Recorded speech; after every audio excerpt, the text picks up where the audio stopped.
Assalamualaikum warahmatullahi ta'ala wabarakatuh. Para Sunda di mana wae ayana tepang dangu deui sareng simkuring mangnana. Dina pidangan dongeng Sunda anu parantos maneh nyanak hiji jejer cariyos Muja Kaburit bagian anu kadalapan.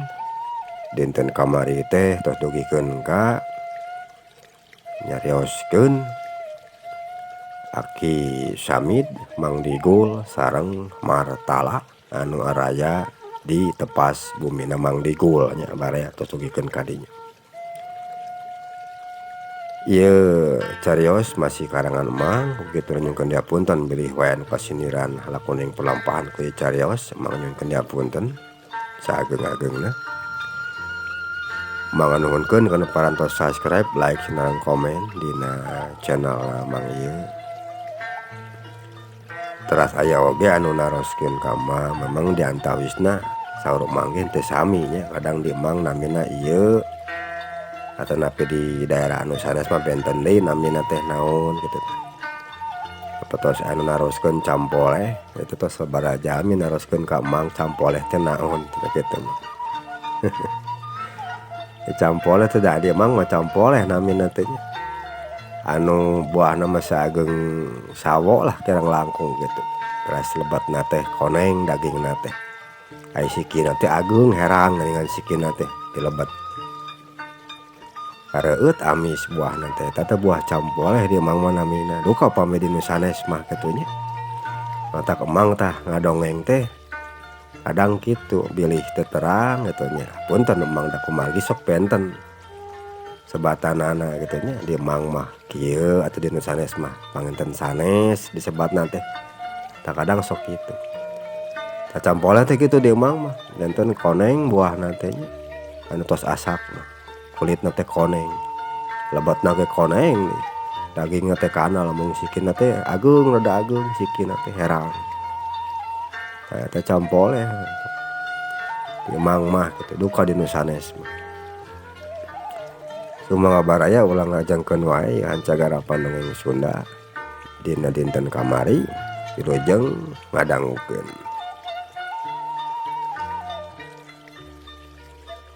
Dina hiji poe Martala Mang Digul jeung Aki Samid keur araya di tepas hareup imahna Mang Digul. Tiluan katenyo keur dariuk dina korsi jeung sing suruput cai kopi kituna teh anu geus ngajalagrag dina luhureun meja. Teu lila kadenge suara Ki Samid anu nyarita ka Martala keur diuk di hareupeun manehna. Martala, iraha si laing nyalu? Rek boga pamajikan kawas nu sejen. Kapan batur-batur ilaing mah geus karawin lain. Nah hari ilaing teu kabita kitu Martala? Tanya Aki Samid ka Martala. Wah, can aya nu cocok kana hatena ge ki. Kewe lah, lamun geus aya nu genah mah. Tangtu kuring bakal kawin. Tema Martala bari ngenyot kudu dikeretek. Lainna naon? Harunya we ka bapa ilaing bisi geus hayang buru-buru ngais incu. Ceuk Aki Samid barejengah hehe kituna teh. Martala, naon doya tuh hari silaing teh? Batur-batur silaing mah kapanan? Geus baroga anak kabeh ge. Coba teh si Bardi we hunggul sobat silaing nu can kawin mah. Sabab si Pardi mah resep ngaladog geuningan budakna teh. Teu bina we jeung silaing. Ayeuna ditanyo-tanyo teh ku bapa. Silaing mah ngan sakur mun ganti bikang wae. Tapi eueuh jiga anu dikawin ku silaing geuningan Martala. Ceuk Mang Digul anu geus ngarasa jengkel ka anakna. Sabandungan kalakuan Martala. Eueuh euih nah. Sabab rajeng sanyana ari batur-baturna Martala mah kabeh ge geus karawin. Malah geus aya nu boga budak dua. Malum ari kangarnan di zaman harita mah beda pisan jeung kaayaan di zaman ayeuna. Ngarora keneh teh geus rumah tangga, kalobaannana mah malah geus aya nu 3 kali kawin segala rupa kapanan. Malah nu 5 kali ge aya. Jeung geus meujeunna we ari keur martala mah. Sabab umurna ge geus 20 tahun harita teh. Iwa ti si Bardi sobatna nu can kawin teh. Nya engke we lah Pak, kuring rek neangan heula jeung si Bardi. Sababnya bikang teu gampang kapanan. Saati kedena kudu anu sapapak jeung urang berenang. Kuring ge mung atuh ari ngerakeun ka kolot mah. Eta ge loba ari nu biasa-biasa wae mah Pak. Hese lamun kuring daek mah emang martala bisa we ekolna teh. Padahal memang kahayangna kitu manehna mah. Kahayangna teh ngan saukur ngulinkeun awewe. Namun bisa mah ulah lila teuing we martala. Sabab bapana ge geus hayang mangku incu ya. Kapanan ngan maneh wungkul hiji-hijina anak bapa teh. Jadi nyarek ti saha deui bapa boga incu. Lamun lain ti silaing mah martala. Ceuk Mang Digul.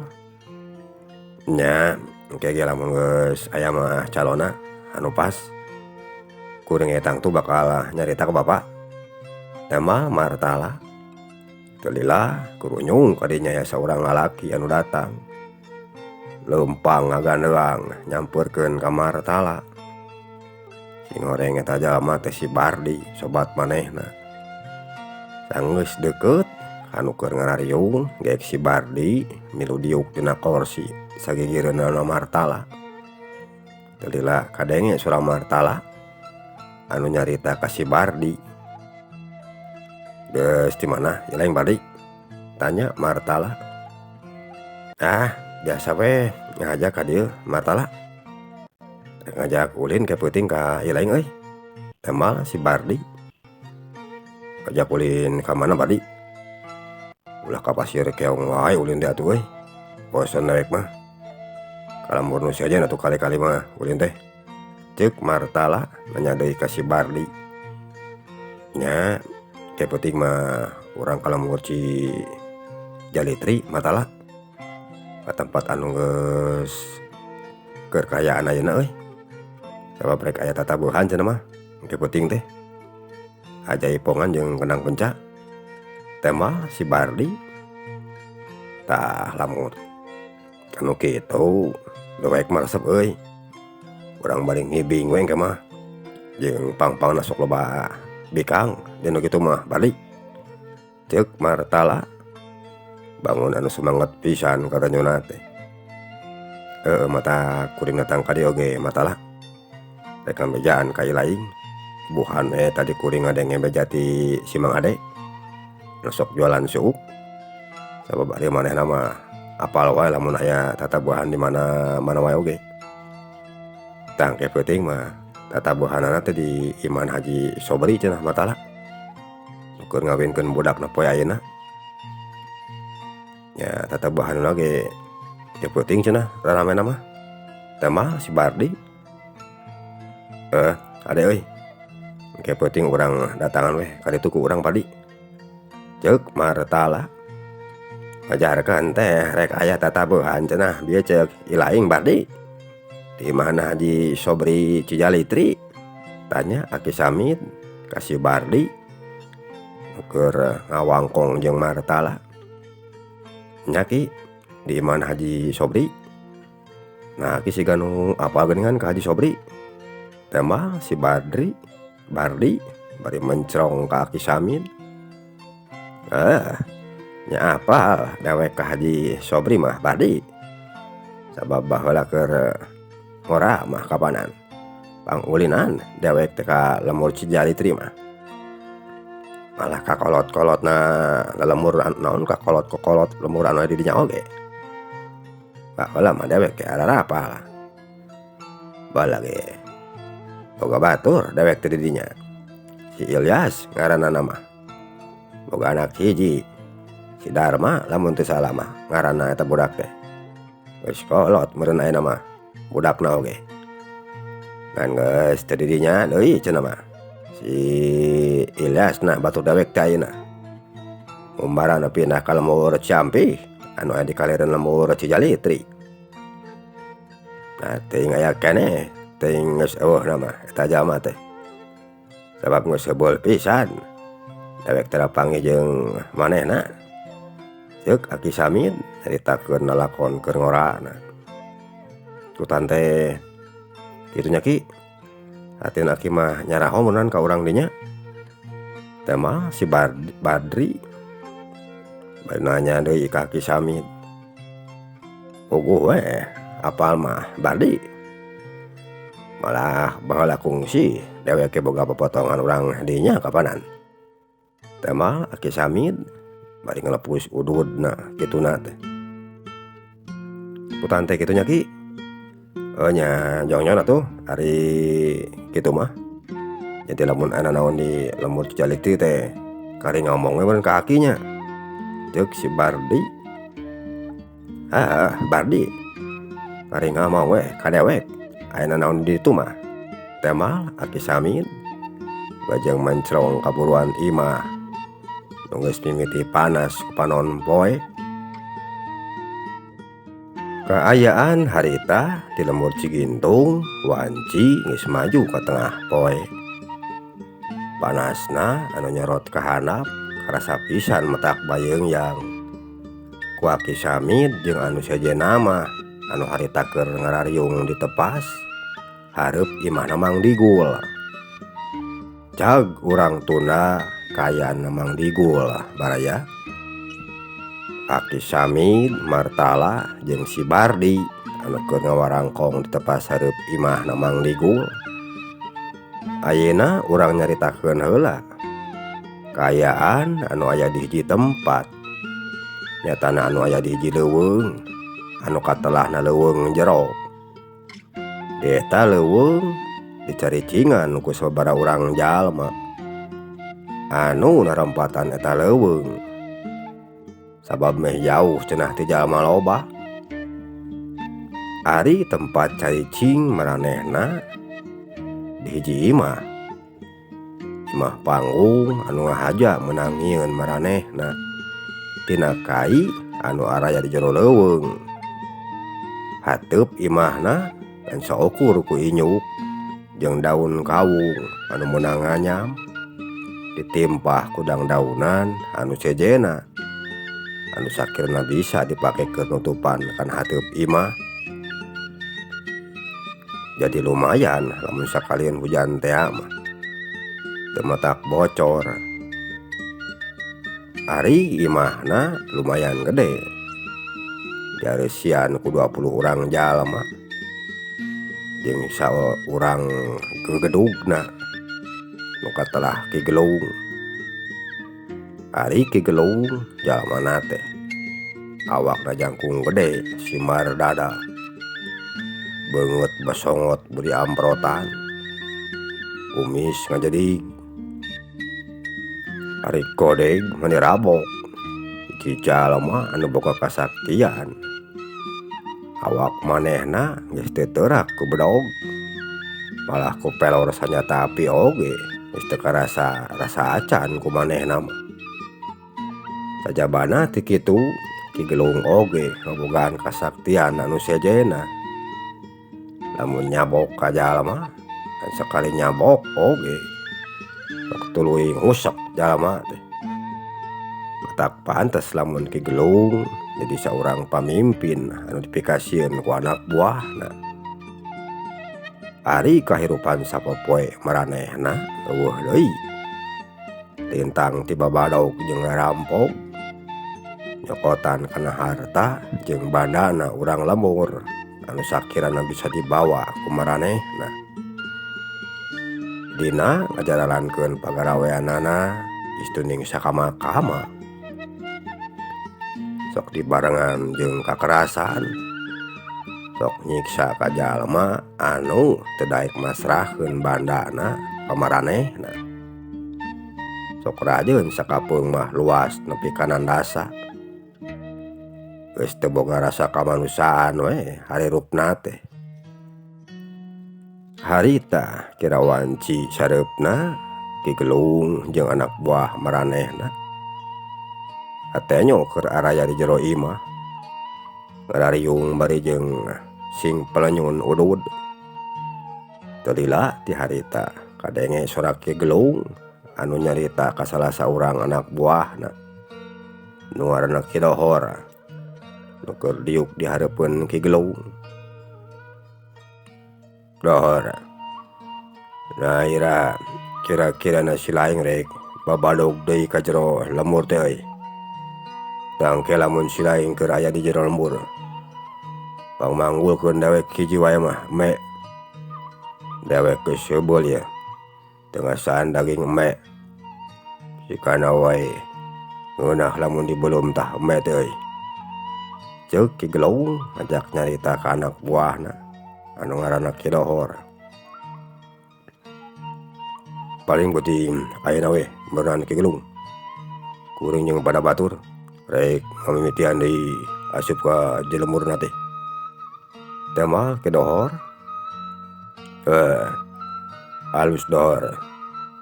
Ngan kade pamenta dewek anu bieu ulah poho pangmanggulkeun eme hiji mae mah. Ceuk Ki Gelung. Nya Ki Gelung ulah harewang nu kitu mah. Najan rek 5 siki oge moal ulun dipangmoakeun ku kuring. Teh mah Ki Dohor bari nyaranekeun awakna kana tihang imah anu aya di jero. Ari sukuna sila tutug bari melenyun udud. Narek ira ilaing ini ti dieu jeung rek kalembur mana penting ayeuna babadogna teh Dohor. Ceuk Ki Gelung nanya deui ka Ki Dohor. Penting ayeuna mah sikana rek kalembur Cijalitri heula Ki Gelung. Sabab kuring tadi ngadenge jati barudak anu geus liar ti urangna keneh. Yen di lembur Cijalitri teh ayeuna keur aya karyaan cenah. Utang tuna oge duit jeung kadaharan pon kitu deui anu sejenna moal kurang Ki Gelung. Baris joyah kawasna we. Jadi penting ayeuna mah nyari ka dinya heula we. Kalembur Cijalitri meureun. Tak isuk atau apa getona karek kalembur Cigintung. Majarkeun teh di lembur eta ya jalma jegut cenah anu loba kuraja kayana. Sigana sakali ngaduk oge ari kanu kitu mah teu burung mucekil Ki Gelung. Teh mah Ki Dohor. Halus pisan eta pamikiran teh Dohor. Dewek satuju pisan euy. Pokona dewek mercayakeun ka si laing pingpin barudak sing baleg. Lamun ayeuna naon buburu bebeja ka dewek. Tah kitu Dohor. Ceuk Ki Gelung. Nya tenang we Ki Gelung ulah riwang. Lamun ayeuna naon mah tangtu kuring bakal ngabejaan ka anjeun. Halus Dohor. Sabaraha urang ayeuna barudak anu rek dibawa ku si laing. Keur ayeuna mah 10 urang ge cukup Ki Gelung. Teu kudu loba-loba teuing lah. Teh mah Ki Dohor. Juga tuh keur harinit mumpung beurang keneh. Sabab engke mah bisi kaburu penting teuing. Ceuk Ki Gelung marentahkeun init ka Ki Dohor. Nya Ki Gelung ayeuna kuring rek init heula ya jeung anu sejenna. Teh mah Ki Dohor. Dohor. Ceuk Ki Gelung. Geus kitu mah Ki Dohor jeung pada baturna kaluar ti jero imah. Tuluy laleumpang murungetan rek ngajugjug ka lembur Cijalitri anu aya di wetaneun eta leuweung. dipiri ku hiliwirna angin peuting anu nebak kana tetangkalan.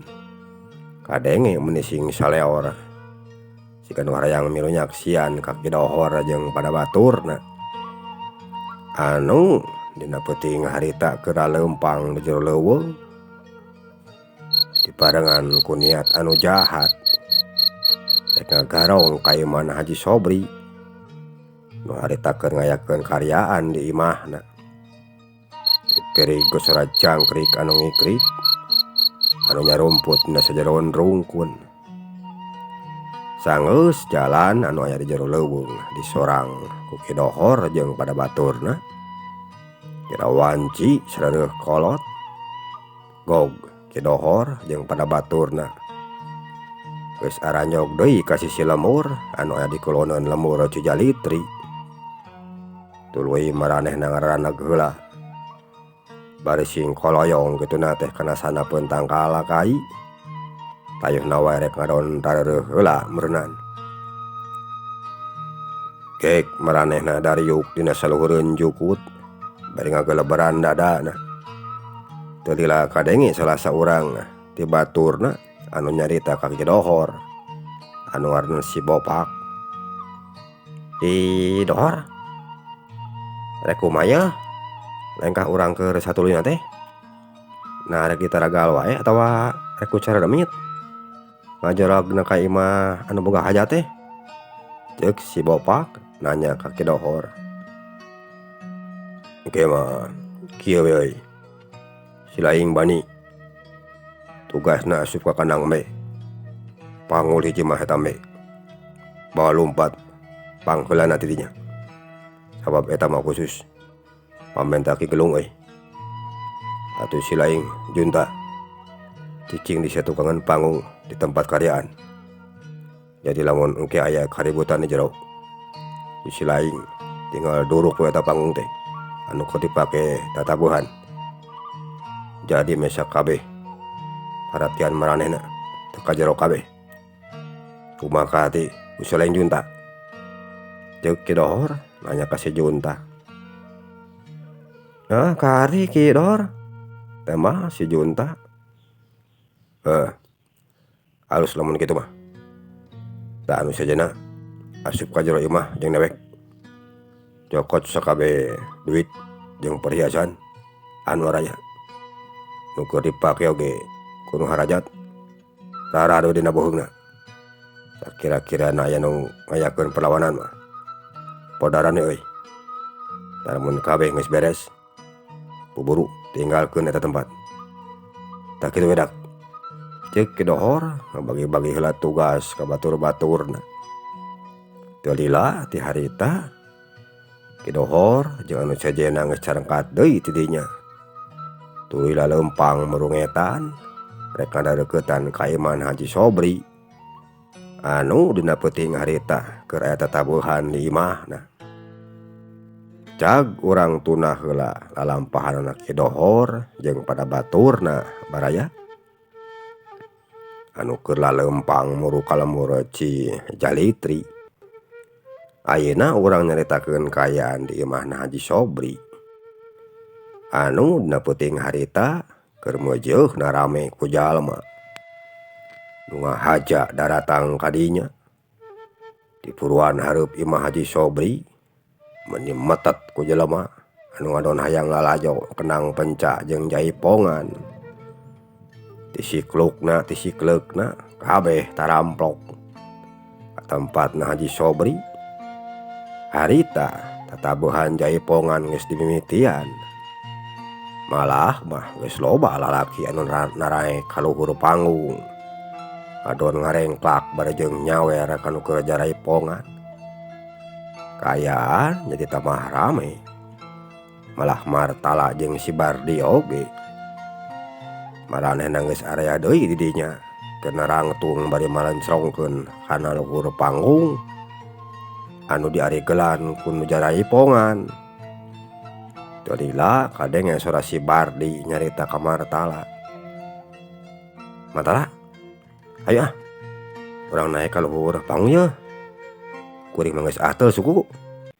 Ceuk si Bardi nyarita ka Martala anu keur nangtung di sagigireun manehna. Atul mah garowe sia teh atuh Bardi. Ayo tuh. Ngan kelai. Daguan. Cenah beak heula ibing anu ieu. Lamun anu ieu geus rengse, karek urang naek ka luhur Bardi. Teh mah Martala. Nya siap. Ngan ayeuna mah ayo urang maju kabeh hareup Martala. Deket mancatna euy. Ari geus aya di sisi panggung mah. Ceuk si Bardi.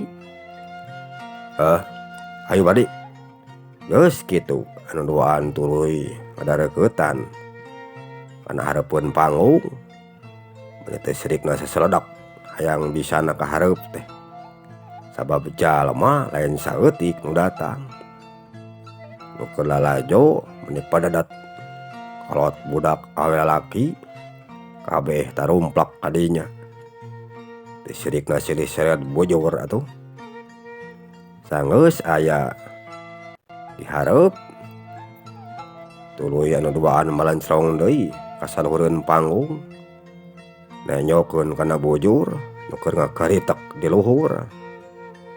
Duaan mah teh sirikna nareureyan cidou. Gaucing na nyobeurit we.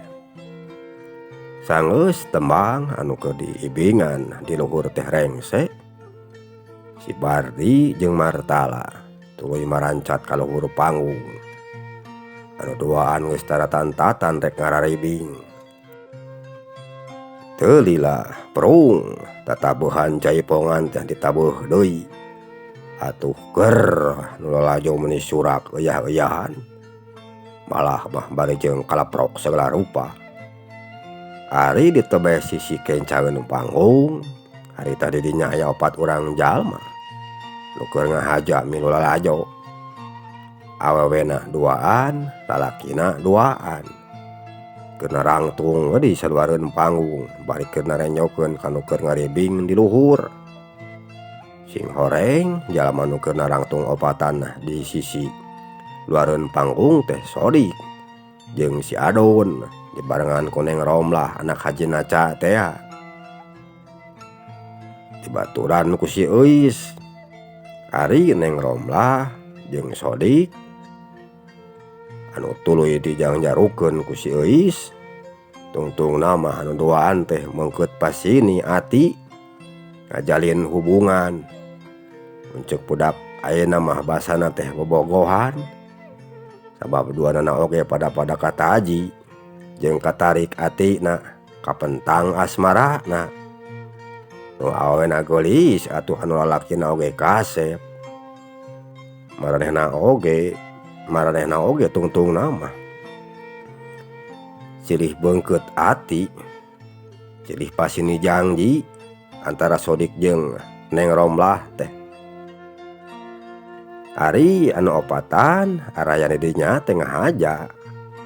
Hayang lalajo tatabuhan cenah nu keur ditanggap ku Haji Sobri.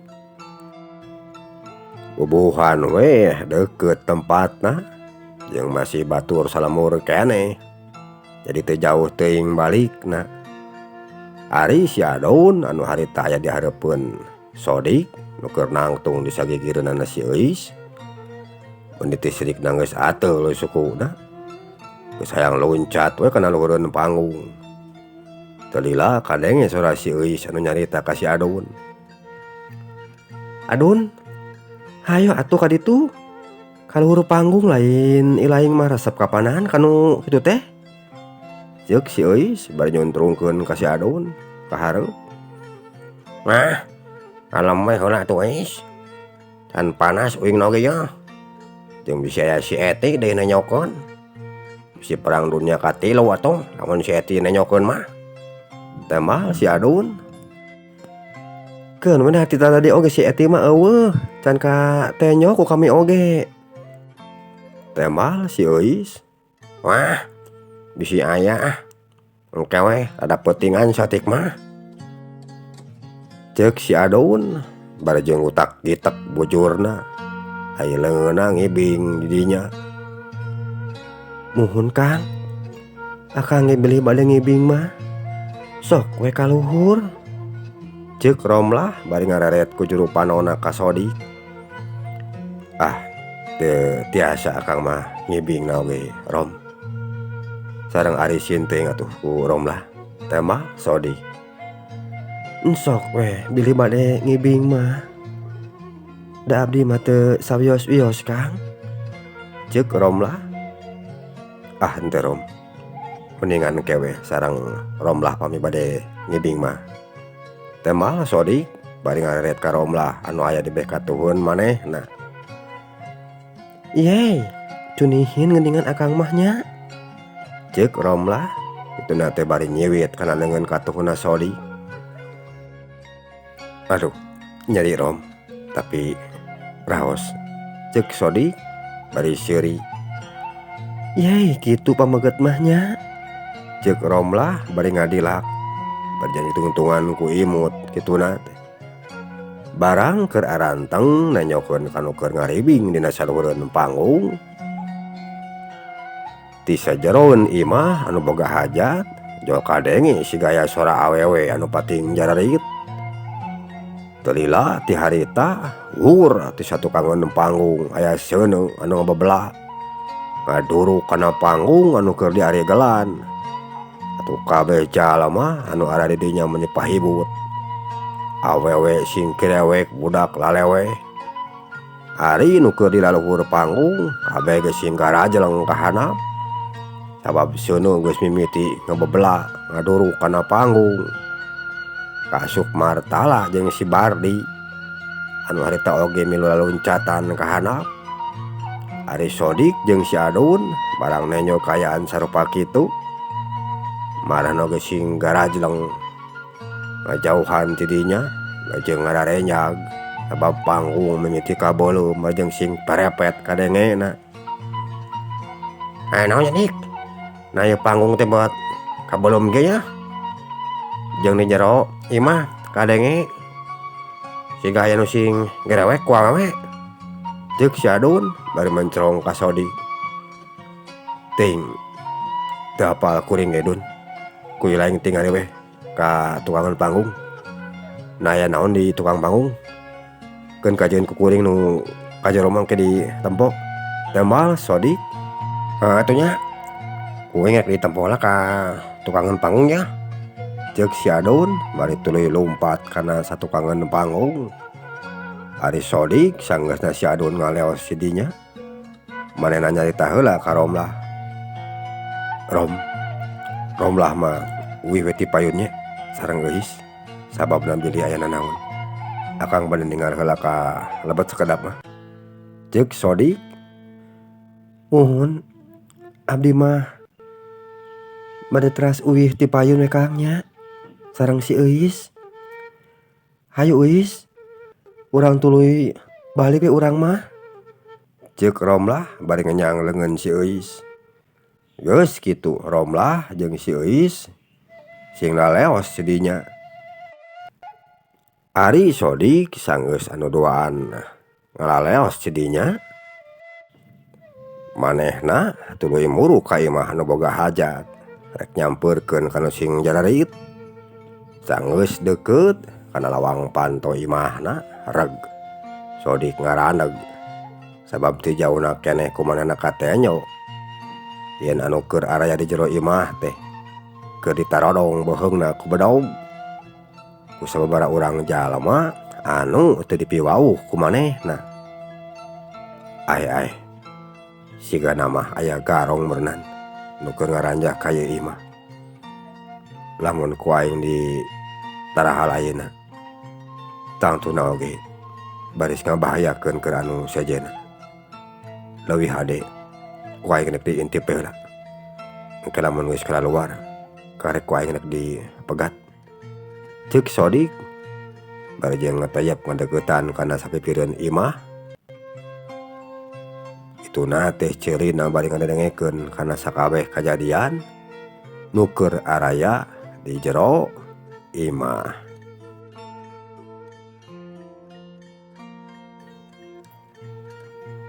Kocapkeun ayeuna nu keur araya di jero imah baraya. Harita ti dohor jeung pada baturna keur ngagalaksa ka sakabeh tempat anu aya di jero imah. Sanajan jalma anu keur area di jero imah teh lobaan, tapi saurang oge eueuh nu wani ngayakeun tindakan. Sabab maranehna diancam lamun aya nu wani ngayakeun tindakan, jalma nu keur ditodong ku kidohor jeung pada baturna nu harita keur area di jero imah baris diparaehan ku maranehna. Pon kitu deui anu keur area di luar oge nu warani asup saurang ge ka jero. Sababna nyawa Pak Haji Sobri jeung anu sejena nu keur dikongkorongan beheungna ku bedog. Maranehna saukur bisa narenyokeun we hungkul ti luar. Bari jeung hatena mah gararemet. Harita sakabeh perhiasan anu keur diparake ku awewe boh kolot pon kitu deui budak anu area di jero imah kabeh ge diraradan ku si bopak. Hiji ge eueuh nu kaliwat atuh. Ari anu diraradan perhiasanna mah pati nginghak we ceurik sabab teu bisa nanaon. Bus perhiasan menang ngararadan teh ku si bopak diasup-asupkeun kana kantong lamak hideung anu geus menang nyiapkeun manehna. Sanggeus sakabeh duit jeung barang anu berharga dikerid ku kidohor jeung pada baturna. Kidohor jeung anu sejena tuluy kaluar ti jero imah. Geus kitu maranehna lalumpatan murung ulon. Maksudna mah rek baralik deui ka tempat panyumputanana. Tapi karek ge sababaraha lengkah cileng tina satu kangeun tangkal kai aya nu ngahalangan kana jalaneun maranehna. Bari ngabedega di tengah jalan atuh reg kidohor jeung pada baturna ngararengkog bari mencrong ka jalma nu keur ngabedega di hareupeun maranehna. Teu lila kadenge sorak kidohor anu nyarita ka jalma nu keur nangtung ngabedega di hareupeun manehna. Tasya make jeung kumaha wani ngahalangan kana jajalanan dewek. Nangos bosan hirup sia teh. Awas nyingkah sia. Lamun teu nyingkah ayeuna keneh dipodaran ku dewek. Ceuk kidohor barjeng mencrong ka jalma nu keur aya di hareupeun manehna. Kuring bakal ingkah ti dieu ngan pasrahkeun heula eta barang nu dirampas ku aranjeun ti kulawargan Haji Sobri. Sok pasrahkeun ka dieu barangna. Temal eta jalma sing horeng eta jalma teh Sodik nu tita tadi oge geus ngintip ka kidohor jeung pada baturna. Kurang ajar sia cucunguk teh. Tete layang modar sia teh. Rasakeun yeuh. Temal kidohor bari loncat ka hareup narajang ka Sodik ku dampal suku katuhuna anu rek dicecekeun kana dadana kencana Sodik. Hiuk dampal suku katuhuna kidohor geus nyelebar ka hareup rek kahanca pisan kana dada kencana Sodik. Sodik ngan saukur ngakiwarkeun dadana ka kenca bari nakis dampal suku katuhuna kidohor nu keur nyuruk kana dada manehna.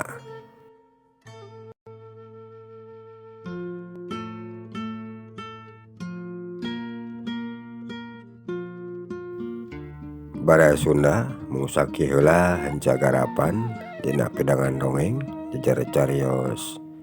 Muja kaborit bagian ka-8 insyaallah bagian ka-8 kumang sejadi lajengkeun deui. Manyunkeun diapunten bilih wae seueur kakirangan dina midangkeunana. Mang seja pamit ke sadayana wilujeng kantun permio.